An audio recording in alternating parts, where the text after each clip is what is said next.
This guy added $2.3 million to his storage facility. We actually picked this up for 5.7 million. It's worth 8 million now. And the crazy part is, he did it in less than 12 months and with almost no money down.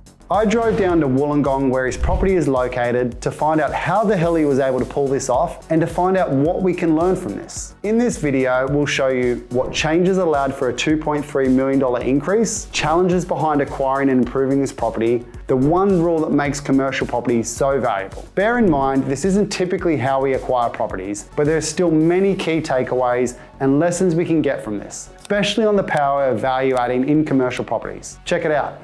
Thanks for having us, Andrew. Thanks, mate. Thanks for coming. So how much did you secure this site for? Mate, we actually picked this up for 5.7 million, which was a very, very good price for the owner at the time. At the time though, I actually paid $700,000 more for the property to secure it on my term. So I actually gave them price if I could have my terms, and that all runs, into the deal. So we'll get into that in a minute, I guess. So how much is it worth now?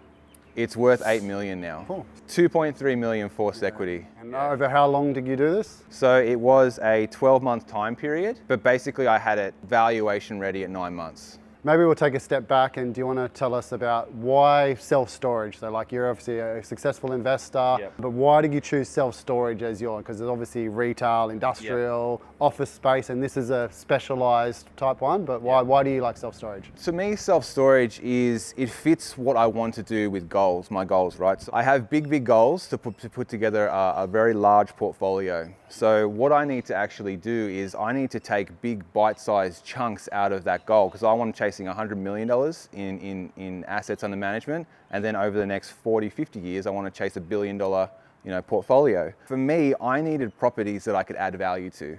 That's the real key, is you need to be able to add significant value to the asset. And with a physical commercial property, there are lots of different ways you can add value, as you already know. But with you have a business that's actually operated inside a self-storage facility, like a business that is operated in a real estate asset, that gives you as many, the most amount of value add opportunities. I imagine it gives you another lever, because you're also adding value to a business and then the facility as well. That's right, yeah. So what are some of the pros and cons of self-storage? So it's obviously I really like industrial assets, but that's only one tenant. This obviously is not one tenant. So how many tenants have you got here? There's 152. Okay, there's 152. So is that what you consider one of the pros? Yes, well, it's definitely when you're doing it at scale, it's one of the pros, because there's absolutely no chance of ever having 100% vacancy. So this is one of the things, the biggest risk in commercial property is vacancy. The second biggest risk is single tenancy risk. So I mitigate that by having absolutely as many tenants as possible. And the way that I like to think about it is that, just imagine a conga line, right? At the front of that conga line is the mortgage repayment. I'm at the end dancing around, I'm going crazy dancing around, and I want to stack up as many people in front of me to that end of the conga line, the front of the conga line, as possible. So that's all the tenants before I actually have to pay a mortgage payment. Because they're month-to-month leases, I can buy it on day one, and I can start changing the rates straight away. With a commercial property with a standard lease, 2, 3, 4, 5 lease, you have to wait till the next market review to actually change the revenue. Which with a self-storage facility, you literally, if they've been here for 1 month, then I can actually change the rates. And I could change the rates to whatever I want. There's no limit. Most tenants on a month-to-month? Is that of course, yeah. Okay. Yeah, everyone's on a month-to-month agreement. That's a rolling month-to-month. And that's risky when you have one, but when you have 150, that's actually the asset.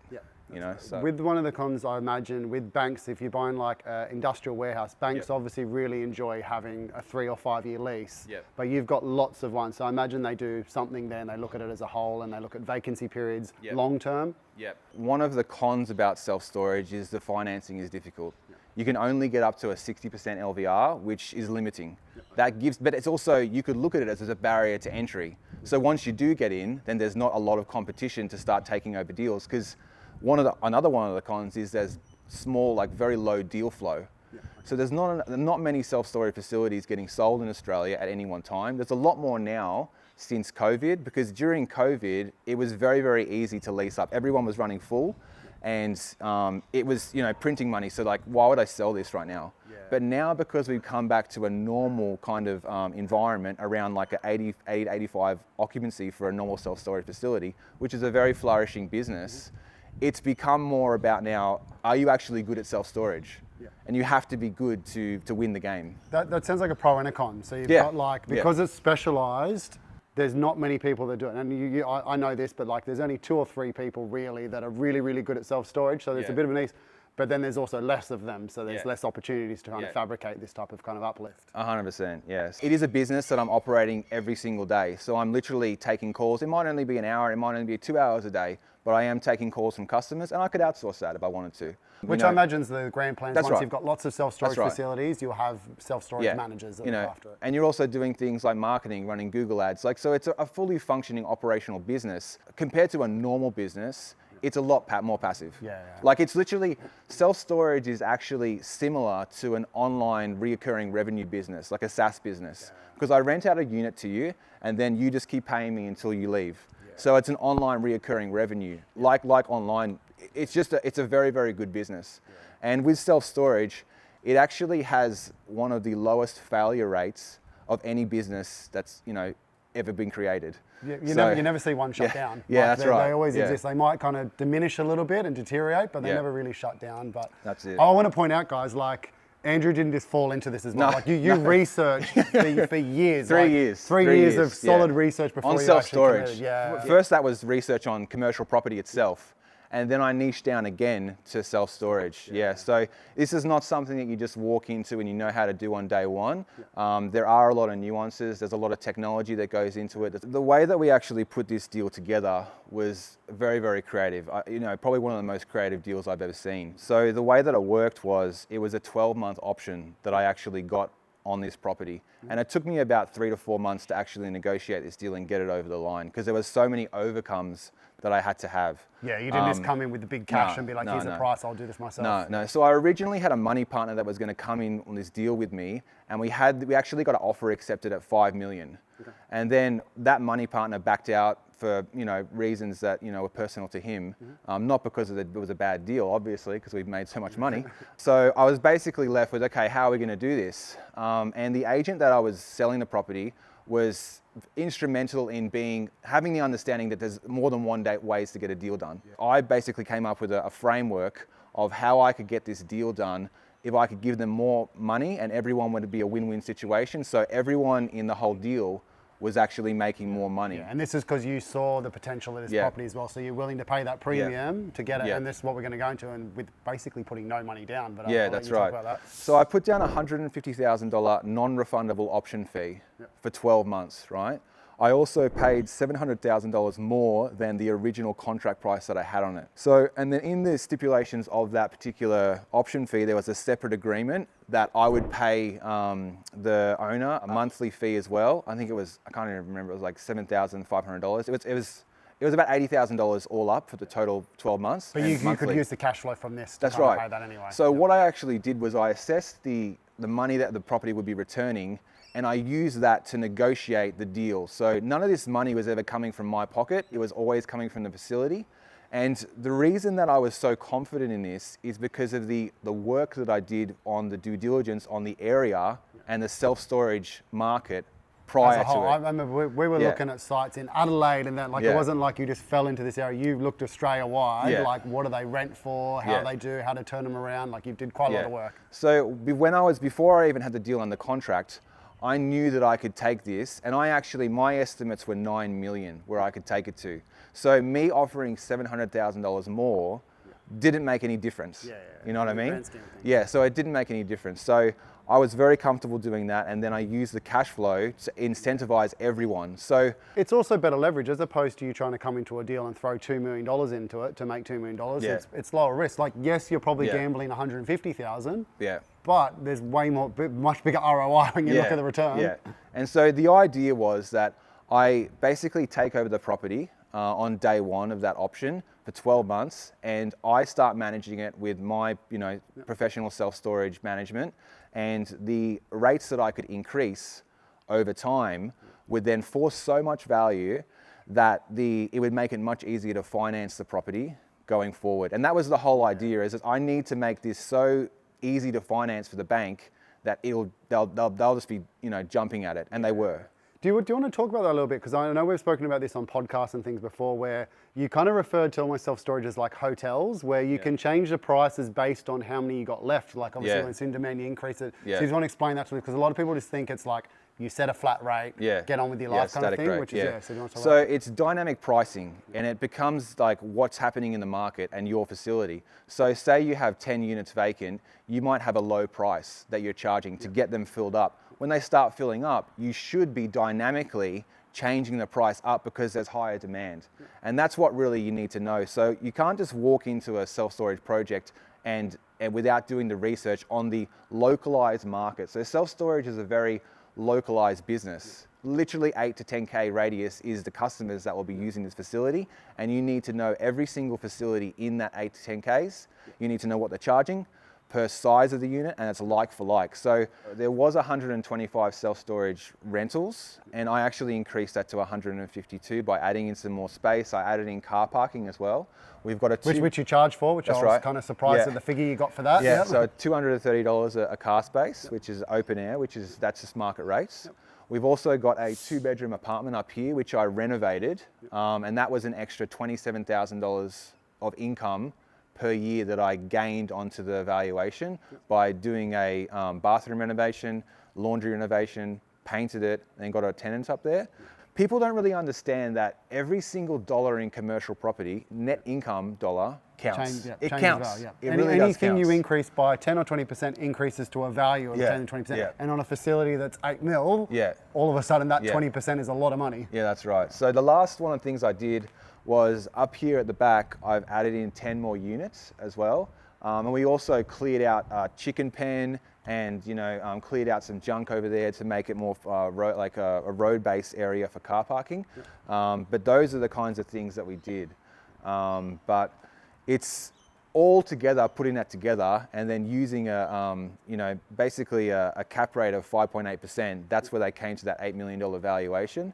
The biggest thing for me was, like, you've turned $150,000 into what? 2.3 million. 2.3 million from 150 grand. Like, that's just ridiculous in any market. So well done, man. The cash on cash returns. That's freaking ridiculous. The cash on cash returns through the roof. Yeah, so you've done really well. So should we have a bit of a walk around? You can show and explain the site. Yeah, sure, let's do it. Here we are at the front of the self-storage facilities. This property is actually a little bit unique. I don't actually own the driveway. So that actually presents a bit of a problem where you can't put a pin pad entry. So the previous owner actually had a really good system where it's a call-based system. So you have a number that operates the gate, and when you're a tenant, then I put your phone number on that gate system, and then you can open the gate from your phone. And then when they leave, then they get taken off that system and it gets deactivated. So it's a very seamless, like non-touch way to enter the gate, which is really cool. It's also secure because like you can't just get your random cousin to come down and unload things and give him the PIN code. So he's got to actually have the phone as well, and there's a record of it as well. So I was actually really impressed with that. So maybe let's go in and give us a look at actual self-storage. Let's go. So these are all the garages. Obviously, these doors have been changed over, specifically these ones first because you can see them from the road. So all these doors eventually do need to be changed over, but it's a big cost. These doors are like $800 to $1,000 a piece, so it's a big expense. The car parks here, which like you said, was it $240? $230 a month. So this is the bulk building. That's a 100 square meter warehouse. And that was a big part of the value add.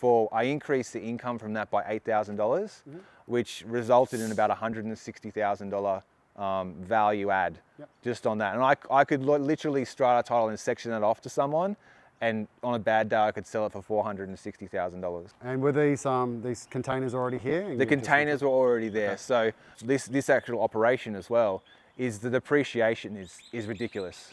So I just got a depreciation report back. And for the business, I can immediately write off $200,000 for the forklift, the containers, all the other plant and equipment for the business. On the property, it's over $400,000 of depreciation. So you've put $150,000 into the deal, and you're getting $200,000 depreciation on it now. So that's paid back. So even if you bought the property at cost price, you've made your money back from depreciation. That's right. So literally the first year, this year, I can depreciate $135,000, and it's $200,000 plus over the life of the depreciation report. So it's pretty crazy. So we'll have a look down here. And these garages here, you'll notice the doors are a little bit longer. So these are actually a 4-meter door, and it's a 6-meter depth, and these are my largest units. These are really big money makers. I've never had any one of them vacant because they're really like utilized by businesses and stuff. So like this particular unit here, the old owner was only charging $280 a month for this unit. In a market in here in Wollongong, this is a 24 square meter unit. It's actually worth over $600 a month. So I actually moved it up to $580 a month, and I've only got a limited amount of these types of units. I've got 6 here, but these are the really big money makers, and then the other ones are your 6x3 full garage. Do you find that generally the smaller ones are a bit more kind of volatile in regards to the 10 over 10? These are a bit more stable? Yeah, because the more stuff you have in there, the more likely you are to leave it in there, right? So you find that I'm very actually quite full right now on the lower driveway. I only have 2 or 3 vacancies. Upstairs on the first floor, that's where most of the vacancy is. And we've just come out of the slow period winter, and we're starting to really pick up now when it gets warmer. We'll go through the upper story ones there, but does that change the type of tenant at all? Do you find they're the ones that or they don't care, that it's like the short term, they just don't care where they put the stuff? Well, it changed the type of tenant as in like the utilization. So they might be going on holidays. So they just want to find the cheapest place to put it in, chuck it up there once. They're not coming in and out. There are some people that do use it like a bit of a locker for their toys, like a surfboard, come and grab it and stuff. But usually, if you are on the lower grounds, you are probably more likely to come in every single day and get your stuff. That was exactly my thoughts. It was more like ease of access for things like that. This area over here was, it was like a jungle. It was a big chicken coop, and it was just an overgrown jungle. Was that just the owner? Just one chickens? It was like his little garden. There was a fence here, and he used to garden and stuff like that. He lived here, he had a dog and stuff. Yeah, and the neighbor next door has ducks and chickens. You can hear him now. But this particular area was crazy overgrown, but it's a massive opportunity. So I put this road base down, and I can actually get car spaces back here now. So that all came into part of the valuation. Where I can do containers, or I can do car spaces. That's what I was going to say as well. I know on other sites you've looked at like a cheap way to do self-storage is actually containers. So just like these like they're just an easy way. You put a roller door on them, and no fabrication costs. Yeah. So I'm going to probably do half a container because it's a little bit tight here. But it is quite a big expense. Like containers are actually quite expensive. You're going to get them nice and new and with a roller door as well. You know, so that's something I can do in time. How much is typically a brand new nice schmick container versus maybe like an older used one? An older used one, you could pick one up for like $5,000. Like this kind of quality. This is a bad one. A nice new one that's been refurbished, and every single container is usually a Chinese container that's been used once. So they still class that as new if it's been shipped over here once from China. If you want to get a roller door and some fabrication in it, you could easily be looking at close to $15,000, $16,000 for one container. You know what I mean? So it's quite expensive. Yeah, but realistically, I'm renting these out for $400 a month. So you get your money back very quickly. Very quickly. And it also adds to the valuation. There's also some value add here as well, because you can see on the right hand side you've built the second story effectively, so you can actually potentially do this on the left hand side, is that right? Yeah, so the place is actually built like a bomb shelter, and it's literally been constructed to have a first floor on both sides.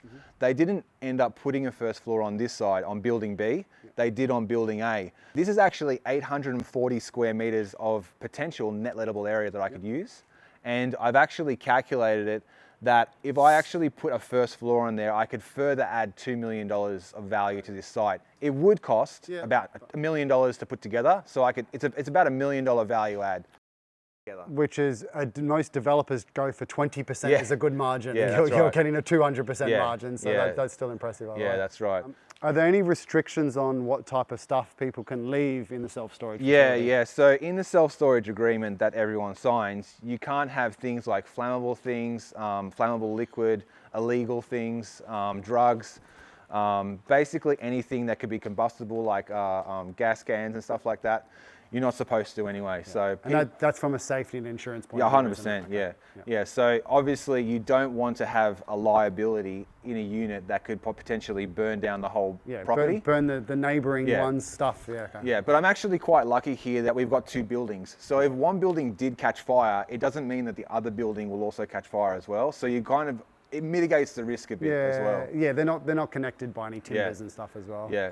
And what I actually want to do here as well, potentially, is if I did put a first floor on this building B, I could use the airspace here as well. Oh, yeah. Yeah, so I would put a lift and then I'd have a bridge going over it halfway down, so I could potentially have airspace that is not collecting any rent with storage, and then I could go over here to use more storage over here. So there's lots of different ways you could add value to it. And this is the thing about commercial real estate. It's very creative, looking at a property and trying to figure out, how can I add income? And that's the real fun part. It's almost like you're a bit of an artist, you know. So you can see here the residential on top and the office here. So this is the office here. We also had first floor flat, which is a 2-bedroom flat. I actually renovated this. I put about $27,000 of renovation works into the bathroom and the laundry. Was the main purpose of that to try to get a better valuation or just increase the rent of the tenancy? Get rent to get a better valuation. Okay.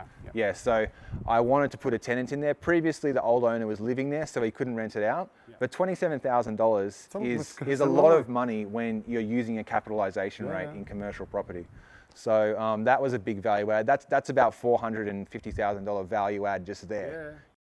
This is the public toilets. I had all those redone and painted. Have a regular cleaning on those now every fortnight to make it nicer, because I really like to present the property to its highest standard. I mean, it also gives a good vibe when a potential tenant comes in and it looks clean and tidy as well. So you can see the smaller doors here, aren't there? Yeah. So these are half garages that have literally been split in half. So that was a full garage at one point, and they've split it in half to make a smaller space that you can charge more rent for.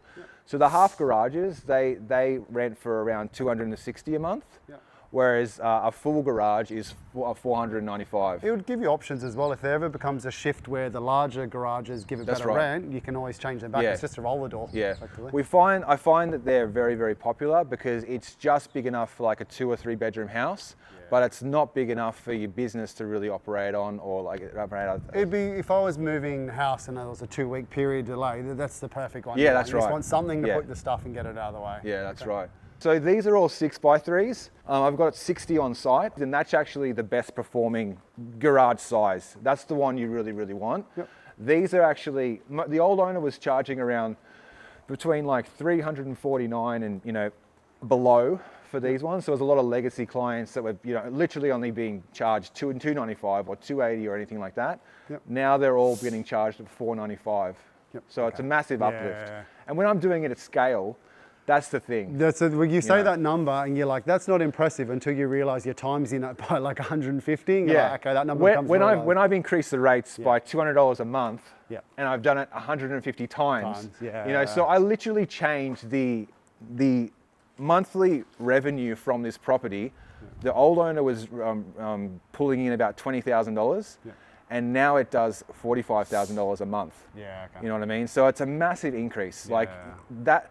If you only focus on adding income, net income to the property, the value actually has to follow. It's like the law of gravity. So that's all I focus on when I'm doing a deal. But I'll show you the upstairs here. The way that it works is, the reason there's a forklift on site and a platform is that someone puts their stuff on the platform and we lift it up here, and then they can use the trolley to move it, wherever they want down the, corridor. So you have to be on site. Someone has to be on site to help them use the bad part about this property is there's no goods lift. A goods lift is going to be an $150,000 investment, which I actually will put in later down the line. But if you have a look down here, this was a pretty big value add too, because all of these units were significantly under rented, nowhere near as much as downstairs. These are really, really good sizes up here. So they're half garages up here, 2x3s and stuff like that. And they will become more popular. The most vacancy I have is up here though. Because of the way you have to walk upstairs, the lift and stuff, it's not as desirable and you can't charge as much. So these are a lot cheaper as well. But this is the section where I really utilized. It was all one space, none of this steel or any doors were here. And it was one attic space that was literally full to here with junk. Was that just one tenant had this? It was the owner's stuff. So to actually go and like... I love that an owner has too much stuff that lives in a self-storage facility that he's storing in the back end of a self-storage The thing is though, is because over the years he's evicted people and people have left his stuff, he just acquires all this stuff. Yeah, and it's probably some stuff too good to actually throw out. So he's like, I'll keep that. Yeah, that's right. So it basically all just accumulated in here, and I literally had to climb over things to get into to walk the property the first time I had to look at it. Did you foresee this when you were buying the property, or were you just like, I'm going to clear that and just rent this as a big space? I just thought this is too much wasted space. Wasted space. I knew that this is a value add, like straight away. Like this is a huge area. I've got 10 more units in here. Yeah. You know, and this actually cost around $24,000 to put together, but it actually added, over $100,000 of value to the asset. You know what I mean? So and that $24,000 would be paid back, imagine, within a year or two easily. Yeah. So it actually does now around $18,000 a month extra in revenue. Yeah. Oh, sorry, $1,800 in revenue. I'll show you a couple of different sizes. So this is actually a reasonably big garage, and this particular company... that's a lot bigger than I thought it was going to be. In my head, I was picturing like a walk-in wardrobe. Yeah, these are quite big for up here. So this is 1.5 by 6. So it's a nice big garage. These usually rent for around $205 a month. But there's a lot different sizes. Yeah. So these are just good for non-bulky items. So people that don't want like couches and beds and stuff. It's just anything that's in boxes and homewares and piles of like, data papers and things like that. Yeah, that's right. And then around the corner here, we've got a couple of smaller sizes, right? So this area is way bigger than I thought when you look on the outside. Also, how much stuff did this guy have? So like here, this is 1.5 by 3. This is a really handy size too for if you just have stuff in your garage you want to get rid of to clear your garage out and make it a lot more nice and neat. It fits in here. And these are only like $150 a month. They're really affordable. This is one of the second smallest size that I have. There's another corridor down here with similar units. Pretty much utilized up to its maximum full potential. How many people do you typically find come and go every single day? Yeah, it's a really busy site actually. So you might have literally 50 or 60 movements every single day of the gate opening. Because it's like really thick residential area, I've got that demand built in, which is really, really nice. So it's a very, very utilized facility, which is nice. Yeah. When you were buying it, did you know things like that? Was that part of it? Like, did you hang around out front being a creep with your binoculars, like seeing how often people came and go? I didn't hang around at the front, but I could see it was a well-utilized property. And when you look from Google Maps, you can see there's residential property all around it in a thick zone. And the Princess Highway is just here. It's really well located. We talk about that even just with general industrial. It's like if you can be in a well-encapsulated residential area and the population's growing, demand's never going to go down. They're never going to be building more apartments, and people need less self-storage, which is a nice 100%. Safety net as well. Yeah, exactly. This has been absolutely awesome, man. Thank you so much for showing us around. So you've done freaking amazing. Like, you've absolutely killed it. I'm looking forward to seeing the next deals. Thanks, guys. Okay. Thanks, guys.